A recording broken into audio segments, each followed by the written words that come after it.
دیکھ کر آپ بے چین ہوئے تو آپ نے گھوڑا نکالا اور مشکیزہ لے کر آپ نہر فرات کی طرف، اس طرف خیمہ ہے وہاں ہم جائیں گے، وہاں سے گھوڑے پر سوار ہوئے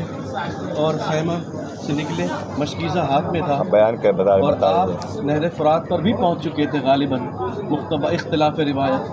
اور وہاں سے واپسی میں ایک دست مبارک ان یزیدیوں نے آپ کا وہاں آگے کاٹا، وہ وہیں پر تدفین کر دیا گیا، اور پھر دوسرا یعنی الٹے ہاتھ کا دست مبارک اس مقام پر کاٹا گیا، مقام سقوط الکف الیسر، یعنی یہ وہ مقام ہے جہاں پر آپ کا الٹا ہاتھ کاٹا گیا اور اس کو یہیں پر تدفین کر دیا گیا، تو یہ وہ مقام ہے، اس کی بھی زیارت کر لیں، اللہ پاک اس زیارت کے صدقے ہماری مشکلیں آسان فرمائے۔ آمین۔ اب ایک اور ہے مقام،